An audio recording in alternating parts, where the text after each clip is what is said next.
subscribe.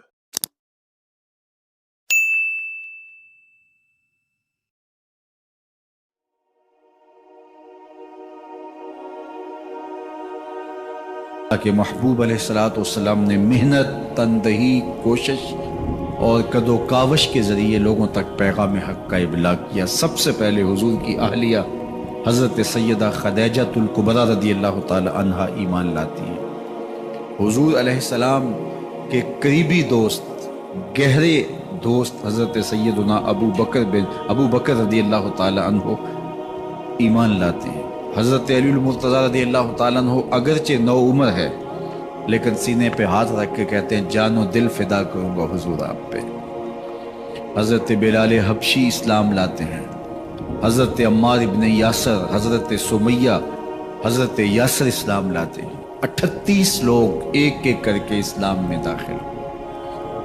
کفار تو چاہتے تھے کوئی دوسرا شخص ان کے ساتھ کھڑا نہ ہو، تو جب 38 لوگ حضور کے ساتھ کھڑے ہو گئے تو ان کے لیے بڑا اذیت ناک لمحہ تھا کہ یہ تحریک جس کو ہم روکنا چاہتے ہیں یہ پھیلتی چلی جا رہی ہے، لوگ اس کے ساتھ شامل ہوتے چلے جا رہے ہیں اور لوگ ان کے لیے محبتیں اور ان کے لیے پیار پیش کرتے چلے جا رہے ہیں۔ عبداللہ ابن جدعان کے گھر کے قریب سے میرے حضور گزر رہے تھے کہ ابو جہل نے دیکھ لیا اور ہاتھ میں نوکیلا پتھر پکڑا اور حضور پہ حملہ آور ہو گیا۔ آقا کریم علیہ السلام نے کوشش کی کہ الجھاؤ پیدا نہ ہو، لیکن یہ اس بات پہ تلا ہوا تھا کہ حضور کو اذیت دے۔ اس نوکیلے پتھر سے حملہ آور ہو کے حضور کو گہرے زخم دیتا ہے، حتیٰ کہ حضور کے مبارک بدن سے خون بہنے لگ جاتا ہے۔ وہاں سے حضور سین حرم میں پہنچتے ہیں اور اللہ کے حضور سر بسجود ہو جاتے ہیں۔ حضور کے چچا حمزہ بن عبد المطلب ابھی اسلام نہیں لائے تھے، وہ شکار کھیل کے واپس آ رہے ہیں، اور جب وہ شکار کھیل کے آتے تھے تو بڑا اترا کے چلتے تھے۔ انہوں نے سنا کہ دو لونڈیاں آپس میں بات کر رہی ہیں۔ اس کو پتہ ہوتا نا کہ اس کے بھتیجے کے ساتھ کیا سلوک ہوا ہے تو یہ کبھی بھی ایسی چال نہ چلتا، اس کی ٹوری کوئی اور ہوتی۔ تو رک گئے، قدم خود بخود ٹھہر گئے، رک کے پوچھا کیا ماجرا ہوا؟ کہا تمہارے بھتیجے کو ابو جہل نے مارا ہے اور اس کے نازک بدن سے خون بہتا رہا۔ وہ خاموش تھا لیکن اس نے جان بوجھ کے زیادتی کی اس پر۔ بس غصے میں بپھر گئے۔ سین حرم کے آس پاس قریش اپنی مسند جمائے بیٹھے ہوتے تھے ٹولیوں کی شکل میں۔ آج امیر حمزہ آئے اور ابو جہل کو تلاش کر کے اپنی کمان کو زور سے اس کے سر پہ مارا اور اس کا سر پھٹ گیا، اور ساتھ بولے تم نے ہمارے بھتیجے کو لاوارث سمجھا ہے؟ اب اس کے حواری کھڑے ہو گئے، لیکن ابو جہل بڑا کائن شخص تھا، اس نے سمجھا کہ یہ تو اب تنہا ہیں، لیکن لڑائی کی آگ روشن ہوگی تو بنو ہاشم بھی نکل آئیں گے تو یہ لڑائی لمبی ہو جائے گی، تو اس کا سبب میں ہوں، قصور میرا ہے۔ اس نے کہا بس مجھ سے غلطی ہو گئی، اس طرح اس نے بات کو ٹال دیا۔ اب حضور کے چچا حضور کو ڈھونڈ رہے ہیں۔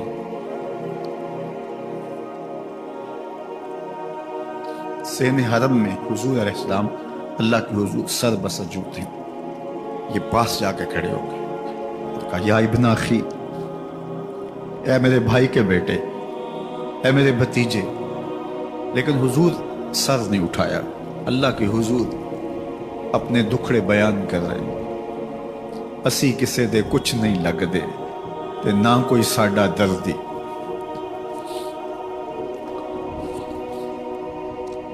اللہ کے محبوب علیہ السلام اللہ کے حضور سر بسجود ہے۔ انہوں نے پھر کہا یا ابن اخی، اے میرے بھائی کے بیٹے، اور انہیں بے چینی ہے کہ بتاؤں کہ حوصلہ رکھو میں تمہارا بدلہ لے لیا، لیکن حضور سر نہیں اٹھا رہے۔ تیسری مرتبہ پھر آواز دی، حضور نے سر اٹھایا، آنکھیں آنسوں سے بھری ہوئی تھی، تو برجستہ کہا بھتیجے میں تمہارا بدلہ لے لیا۔ میرے حضور نے فرمایا چچا مجھے اس کی کوئی خوشی نہیں ہوئی۔ یہ حیرت زدہ ہو گئے کہ اتنا بڑا کام اس وقت مکے کا اتنا بڑا سورما اور میں اس سے ٹکرا کے آیا ہوں اور یہ کہہ رہے ہیں مجھے کوئی خوشی نہیں ہوئی؟ قسمت اچھی تھی۔ بولے بھتیجے تم کیسے خوش ہوتے ہو؟ کہا جس رب کو میں مانتا ہوں اس کو تم بھی مان لو۔ امیر حمزہ کی قسمت اچھی تھی تو آگے بڑھے اور اسلام قبول کر لیا۔ 38 لوگ پہلے مسلمان تھے، یہ 39 میں مسلمان ہو گئے۔ بس ان کا اسلام لانا مسلمانوں کے لیے تسکین قلب کا سامان ہوا۔ حضور کی آنکھوں میں امٹتے ہوئے آنسو، آگے بڑھے، کعبے کو غلاف کو پکڑا، کہا اللہم اعز الاسلام باحب الرجلین الیک بعمر ابن الخطاب اور بعمر ابن حشام۔ اے اللہ ایک شیر دیا ہے، ایک شیر اور دے دے، اب تیری مرضی، یا عمر بن خطاب دے دے یا عمر بن حشام دے دے۔ اگرچہ اس نے میرے اوپر پتھر برسائے ہیں، مجھے زخمی کیا ہے، لیکن اگر دین کی تقویت اس سے ہو سکتی ہے تو مالک مجھے کوئی غصہ نہیں۔ چاہے عمر بن حشام، یہ ابو جہل کا نام ہے، مجھے چاہے ابو عمر بن حشام دے دے یا عمر بن خطاب دے دے، ایک شیر دے دیا، ایک شیر اور عطا کر دے۔ حضور کعبہ کے غلاف سے لپٹ کے اللہ کے حضور دعائیں مانگ رہے ہیں۔ 39 لوگ اسلام لا چکے، 40ویں کا انتظار ہے۔ اللہ کے محبوب علیہ السلام کی دعائیں ہیں، حضور کی التجائیں ہیں۔ ادھر یہ خبر پورے مکے میں پھیل جاتی ہے کہ حمزہ بھی ایمان لے آئے۔ کفار پر سراسیمگی سی کیفیت پیدا ہو جاتی ہے کہ ہم تو سمجھتے تھے کہ یہ 2-4 لوگ ہیں، 10, 15, 20 لوگ جمع ہو جائیں گے، اور اس طرح کے لوگ بھی اگر ان کے ساتھ شامل ہو گئے تو ان کا راستہ نہیں روکا جا سکے۔ وہ سر جوڑ کے سوچنے لگے، ابو جہل کو کوسنے دینے لگے، اس نے کیوں یہ ظلم کیا کہ اس کا نتیجہ یہ پھر ہمیں بھگتنا پڑ رہا ہے، اس کے لیے کوئی تدبیر کرنی چاہیے، اس کے لیے کوئی حکمت سوچنی چاہیے۔ 26 سال کا نوجوان ہے، خطاب کا بیٹا ہے، نام عمر ہے، اپنے گھر کے اندر پیچ و تاب کھا رہا ہے کہ اگر یوں ہی اسلام پھیلتا رہا تو ہمارے بتوں کے خلاف اٹھنے والا یہ نظم اتنا پھیل جائے گا کہ روکنا مشکل ہو جائے گا، آباء و اجداد کی کہانیاں ختم ہو جائیں گی، یہ ایک نیا دین ایسے پنپتا رہا تو پھر اس کو روکا نہیں جا سکے گا، کون روکے؟ دل میں خیال آیا اس کا ایک ہی حل ہے کہ بانی اسلام کی زندگی کا چراغ گل کر دیا جائے، لیکن یہ اتنا بڑا کام کون کرے؟ سوچا خود کروں گا۔ اٹھتی جوانی اور یہ پہلوانی کا زمانہ تھا عمر بن خطاب کا، اعضاء میں توانائی، طبیعت میں جوش، تلوار حمائل کی۔ دوپہر کے وقت خیال آیا تو کڑکتی دوپہر میں چل پڑے۔ سنسان گلیاں ہیں، سخت گرمی ہے، لوگ دیواروں سے لگ کے چلتے ہیں اگر کوئی کسی کو کسی مجبوری کے تحت کہیں جانا بھی پڑے، لیکن یہ مست ہاتھی کی طرح اپنے ارادے کو عملی جامہ پہنانے کے لیے گھر سے نکل پڑتے، اور اس انداز سے تلوار حمائل کیے ہوئے آگے بڑھ رہے۔ نعیم بن عبداللہ آگے سے آ رہے تھے، آنکھوں میں اترا ہوا نشہ دیکھا، کہانی سمجھ گئے، یہ بھی مسلمان ہو گئے تھے لیکن ابھی ایمان ظاہر نہیں کیا۔ کہا عمر کدھر کے ارادے ہیں؟ کہا بانی اسلام کا چراغ بجھانے جا رہا ہوں، یہ روز روز کی کہانی ختم کرنے جا رہا ہوں۔ آج حمزہ ایمان لائے ہیں، کل کوئی اور آ جائے گا، پھر اس تحریک کو روکنا مشکل ہو جائے گا۔ نعیم بن عبداللہ مسکرا کے بولے گھر کی خبر لی ہے؟ کہا کیا ہوا میرے گھر کو؟ کہا تمہاری بہن فاطمہ بھی اس محمد کی غلام بن گئی ہے، تمہارا بہنوئی سعید بن زید بھی اس کا نوکر بن گیا ہے۔ بس بپھر گئے، وہ جو غصہ تھا وہ ادھر منتقل ہو گیا، بہن کے گھر کا رخ کیا۔ جب دروازے پہ پہنچے تو اندر سے قرآن پڑھنے کی آواز آ رہی ہے، جو کہا گیا تھا، جو سنا تھا، اس کا یقین پیدا ہو گیا۔ زور زور سے دروازے کو کھٹکھٹانے لگے۔ بہن نے دیکھا کہ بھائی ہے، جو قرآن پڑھ رہا تھا اس کو چھپا دیا اور خود دروازہ کھولا، بس پیٹنا شروع کر دیا، مار مار کے سر پھوڑ دیا، خون بہہ رہا ہے۔ جب سر پھٹ گیا تو فاطمہ بنت خطاب بولی، عمر تم خطاب کے بیٹے ہو، میں بھی خطاب کی بیٹی ہوں، سن لو محمد کا دامن نہیں چھوڑو، جو کرنا ہے کرو۔ جب یہ تیور دیکھے تو عمر کی حیرت انتہا کو چھو گئی، یہ کون سی قوت ہے جس نے ایک عورت کے اندر یہ جذبے رکھ دیے؟ کہا اچھا بتاؤ تم کیا پڑھ رہے تھے؟ کہا تم ناپاک ہو، تمہیں نہیں دوں گی۔ کہا کیسے دو گی؟ کہا پہلے غسل کرو۔ عمر غسل کر رہا ہے، سودا لینے کے لیے بازار گئے، ہاتھ اس کے بکے جس کے خریدار گئے۔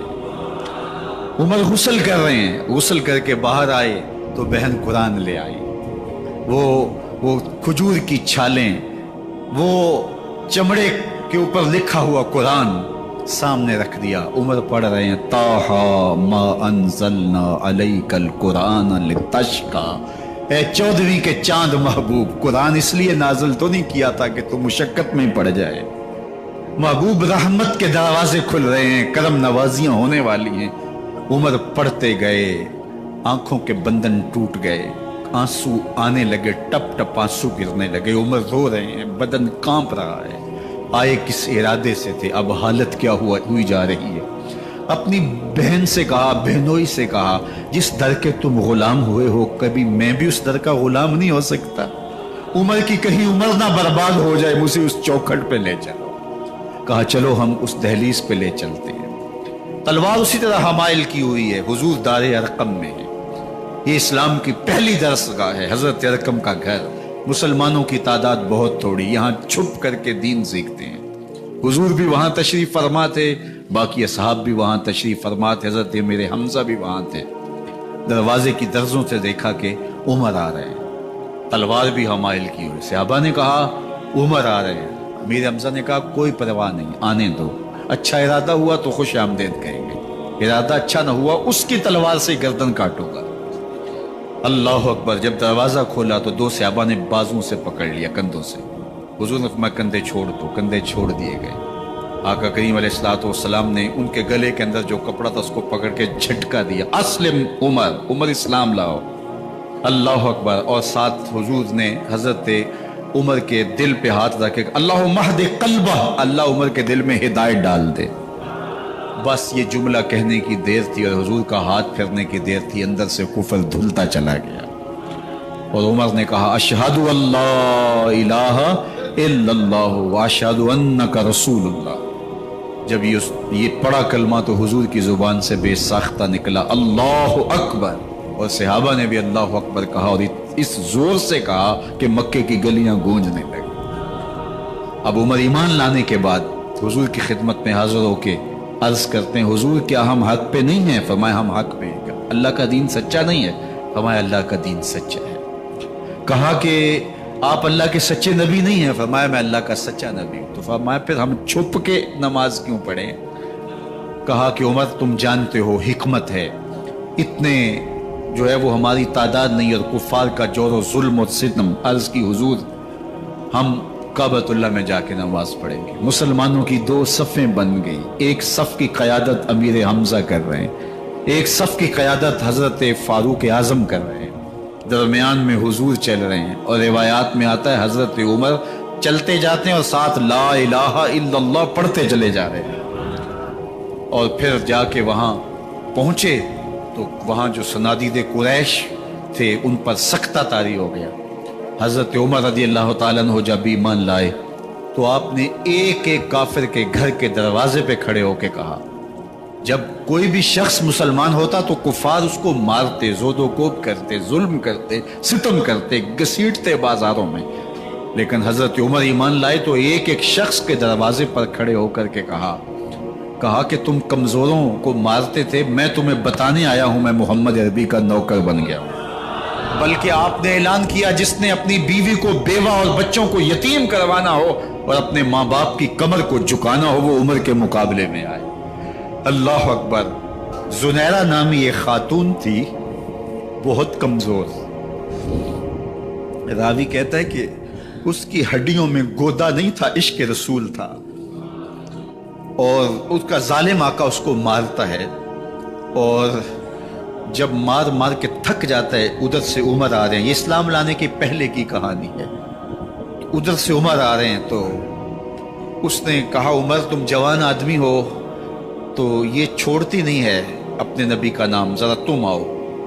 عمر کوڑا پکڑ لیتے اسے مارتے ہیں، مارتے مارتے تھک جاتے ہیں تو پانی پینے لگتے ہیں، تو کہتے ہیں مجھے تیرے پہ ترس نہیں آیا لیکن میں ذرا پانی پینے لگا ہوں، اور پھر گلے کے اندر کپ ڈال کر کے کوڑا اور اس کی رسی کو بل دیتے ہیں اور اس کی آنکھیں باہر نکل آتی ہیں، اور کہتے ہیں بلا اپنے نبی کو جو تیری آنکھوں کی بینائی واپس کرے۔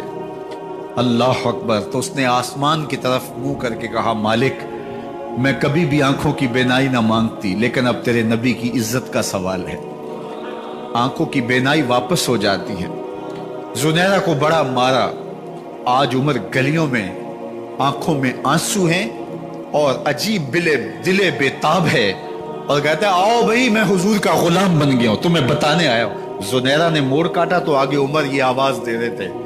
زنیرہ ایک کونے پہ کھڑے ہو کے رو کے کہتی ہے عمر تم تو بڑے اس دن جوش و غضب میں تھے اور تم مارتے ہوئے تھکتے نہیں تھے۔ تو عمر نے کہا زنیرہ اس دن میں نے دیکھا نہیں تھا، اب میں محمد عربی کو دیکھ آیا ہوں۔ جنہ ویکھیا نہیں ہو کرن گلاں، جنہ ویکھیا نہیں ہو کرن گلاں، جنہ ویکھیا ہو تے بول دے نہیں، جڑے محرم راز حقیقت دے اور راز حقیقت کھول دے نہیں۔ تو حضرت عمر رضی اللہ تعالیٰ عنہ ایمان لائے۔ حضرت عبداللہ ابن مسعود رضی اللہ تعالیٰ عنہ فرماتے ہیں کہ حضرت عمر کا ایمان لانا مسلمانوں کے لیے عزت کا سبب تھا، ان کا ہجرت کرنا مسلمانوں کی نصرت تھی، اور ان کی خلافت مسلمانوں کے لیے رحمت تھی۔ حضرت عمر رضی اللہ تعالی عنہ وہ ہیں کہ میرے حضور نے فرمایا لوگوں جب نیک لوگوں کا ذکر کرو تو میرے عمر کا تذکرہ ضرور کیا کرو۔ میرا عمر وہ ہے کہ جب وہ ایک جگہ ایک سمت سے آ رہا ہو، ایک گلی اور بازار سے آ رہا ہو، تو شیطان بھی آ رہا ہو عمر کو دیکھ کے راستہ تبدیل کر لیتا ہے۔ حضرت عمر رضی اللہ تعالی عنہ کی طبیعت کے اندر جو جاہ و جلال تھا، طبیعت کے اندر جو سختی تھی، وہ اسلام کے اندر آ کر بھی قائم رہی، اور آپ نے وہی سختی، وہی جاہ و جلال جو پہلے مسلمانوں کے خلاف تھا، اب کفار کے خلاف، منافقین کے خلاف حضرت عمر کی طبیعت کے اندر وہ جوش و خروش بدستور موجود رہا۔ لیکن جس دن آپ خلیفہ بنے تو اس دن آپ نے ممبر پہ چڑھ کے جو خطبہ دیا اس میں کہا لوگوں میں سخت اس لیے تھا کہ رسول اللہ نرم تھے، پھر میں سخت اس لیے تھا کہ حضرت ابو بکر صدیق نرم تھے، اب میں تخت خلافت پہ بیٹھا ہوں، اب میری سختی جو ہے وہ نرمی میں تبدیل ہو گئی، صرف فاسقوں، فاجروں اور باغیوں کے لیے میں سخت ہوں، باقی تمہارے لیے نرم ہوں۔ سب سے کم جو تنخواہ بیت المال سے اگر کسی وجود نے لی ہے تو وہ حضرت عمر رضی اللہ تعالیٰ عنہ نے لی، صرف 2 جوڑے لیتے تھے سال میں، اور راوی کہتا ہے کہ میں نے دیکھا ہے کہ اس میں بھی 17 پیوند لگے ہوتے تھے۔ حضرت عمر رضی اللہ تعالیٰ عنہ کا طرز زندگی، آپ کا انداز معاشرت اور آپ کا انداز خلافت، ہر لمحہ آپ کی زندگی کا اٹھا کے دیکھیے کتنی مرتبہ قرآن حضرت عمر کی رائے کے مطابق نازل ہوا ہے۔ اللہ تعالیٰ جل شانہ نے ان کو صاحب الہام بنایا تھا۔ ہر امت میں کوئی صاحب الہام ہوتا ہے، حضور کی امت کا صاحب الہام حضرت عمر رضی اللہ تعالیٰ، اور آقا کریم نے انہیں اپنا وزیر قرار دیا، فرمایا میرے 2 وزیر آسمانوں میں ہیں، 2 وزیر زمینوں میں ہیں، آسمانوں کے وزیر ابو جو ہے وہ جبرائیل اور میکائیل ہیں، اور زمین کے وزیر ابو بکر اور عمر ہیں رضی اللہ تعالی عنہما۔ تو اللہ تعالیٰ جل شانہ نے حضرت سیدنا صدیق اکبر کے بعد حضرت سیدنا عمر بن خطاب رضی اللہ تعالیٰ عنہ سے جو کام لیا، مختصر دور خلافت کے اندر 10 سال 6 ماہ 4 دن آپ نے خلافت فرمائی ہے، لیکن کہاں سے چلے اور یہاں مکران تک، بلوچستان کا حصہ ہے، یہاں تک آپ کے سلطنت کی حدود وسیع، ادھر آرمینیا تک جا پہنچے، حمص فتح کیا، قادسیہ، یرموک، آپ ذرا دیکھیے کہ کہاں تک آپ کی فوجوں کے گھوڑے دوڑتے رہے، اور اللہ تعالیٰ جل شانہ نے ان کو جو توانائی، عدل و انصاف کی قوت عطا فرمائی۔ اللہ اکبر، جب زمین پہ عدل کیا ہو تو زمین بھی حکم مانتی ہے۔ اور حضرت عمر وہ تھے جن کا حکم ہوائیں بھی مانتی تھی، زمین بھی مانتی تھی، جن کا حکم جو ہے وہ آگ بھی تسلیم کرتی تھی اور دریا بھی ان کا حکم مانا کرتے تھے۔ مصر کے اندر رسم بد جاری تھی، یہ رسم بد جاری تھی کہ سال کے بعد ایک دو شیزہ کو زیورات پہنا کے اچھے لباس میں ملبوس کر کے دریا کی بھیڑ چڑھایا جاتا، اس کی قربانی دی جاتی، اس کا خون بہتا تو دریا چلتا۔ جب اسلام مسلمانوں نے مصر فتح کیا تو گورنر نے لکھا کہ اسلام تو اس طرح کی رسوم کی اجازت نہیں دیتا، لیکن خشک سالی ہے، لوگوں کی فصلیں ویران پڑی ہیں، تو حضرت کیا کیا جائے؟ تو حضرت عمر رضی اللہ تعالیٰ عنہ کو جب قاصد آ کے پیغام دیتا ہے تو کاغذ کے ٹکڑے پہ لکھتے ہیں بسم اللہ الرحمن الرحیم، مصر کے نیل کی جانب عمر کا خط لکھتے ہیں، اے نیل اگر تو اللہ کے حکم سے چلا کرتا ہے تو چل، ورنہ ہمیں تیرے چلنے کی کوئی حاجت نہیں۔ اور قاصد کو کہا یہ خط لے جاؤ اور جا کے دریائے نیل میں پھینک دو۔ قاصد جا کے خط دریائے نیل میں پھینک دیتا ہے، پانی آتا ہے، ایسا دریائے نیل چلا 14 صدیاں ہوئی ہیں آج تک کبھی بند ہی نہیں ہوا۔